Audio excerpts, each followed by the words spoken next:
తెలంగాణలో కాంగ్రెస్ ప్రభుత్వం ఏర్పాటు తర్వాత మాజీ మంత్రి కేటీఆర్ కు అత్యంత సన్నిహితుడైన సీనియర్ ఐఏఎస్ అరవింద్ కుమార్ వ్యవహారంపై తీగ లాగితే డొంక కదులుతోంది. ఇప్పటికే ఫార్ములా ఈ కారు అగ్రిమెంట్ గోల్మాల్లో అరవింద్ కుమార్, కేటీఆర్ చిక్కుకోగా రిటైర్ అయిన ఉద్యోగుల నియామకం కూడా ఆయన మెడకు చుట్టుకుంది. మున్సిపల్ అడ్మినిస్ట్రేషన్ లో ఏకంగా 179 మందికి అరవింద్ కుమార్ ఉద్యోగాలు కల్పించినట్లు లెక్క తేలింది. దీంతో అరవింద్ అవకతవకలపై రేవంత్ రెడ్డి సర్కార్ ఫుల్ ఫోకస్ చేసింది. ఇప్పటికే పలువురు మాజీ మంత్రుల్లో కాంగ్రెస్ గుబులు మొదలవ్వగా గతంలో కేసీఆర్ పాలనలో మాజీ మంత్రి కేటీఆర్ కు అత్యంత సన్నిహితుడుగా ఉంటూ మున్సిపల్ శాఖలో చక్రం తిప్పిన అరవింద్ కుమార్ గుండెల్లో ఇప్పుడు కాంగ్రెస్ భయం పట్టుకుందట. గత ప్రభుత్వంలో జరిగిన అవకతవకలను వెలికితీసే ప్రయత్నం కాంగ్రెస్ ప్రభుత్వం చేస్తోంది. ఇప్పటికే కాళేశ్వరం ప్రాజెక్టులో భాగమైన మేడిగడ్డపై విజిలెన్స్ ను రంగంలోకి దింపిన తెలంగాణ సర్కార్ తాజాగా మున్సిపల్ అడ్మినిస్ట్రేషన్ శాఖపై, అందులోనూ అరవింద్ కుమార్ పై ఫుల్ ఫోకస్ పెట్టింది.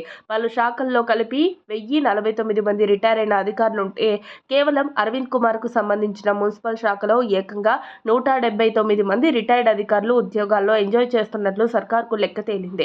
మున్సిపల్ హెచ్ఎండిఏ అధికారిక కార్యకలాపాల్లో ప్రతి నిర్ణయం వెనుక వీరిదే కీలక పాత్ర ఉన్నట్లు తేలింది.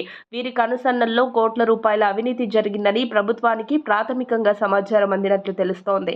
అంతేకాదు ఈ రిటైర్ అయిన ఐఏఎస్లతో పాటు ఎంఆర్ఓ, ఆర్డీఓలుగా అధికారులు 9.5 ఏళ్లలో విదేశీ టూర్లతో కోట్ల రూపాయలను ఖర్చు చేసినట్లు సర్కార్ దృష్టికి వెళ్లింది.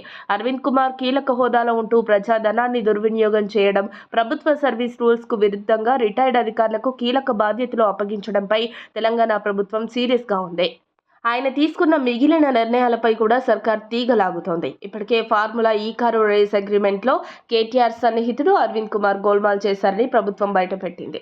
ఆర్థిక శాఖ అనుమతి లేకుండా 55 కోట్ల రూపాయలను ప్రైవేటు సంస్థకు విడుదల చేయడాన్ని సీరియస్ గా తీసుకున్న సీఎం రేవంత్, కేటీఆర్ పై చర్యలకు కాంగ్రెస్ ప్రభుత్వం సిద్ధమవుతోంది. అరవింద్ కుమార్ తో పాటు మాజీ మంత్రి కేటీఆర్ పై కూడా చట్టపరమైన చర్యలు తీసుకునేందుకు లీగల్ అడ్వైస్ తీసుకుంటోంది కాంగ్రెస్ ప్రభుత్వం.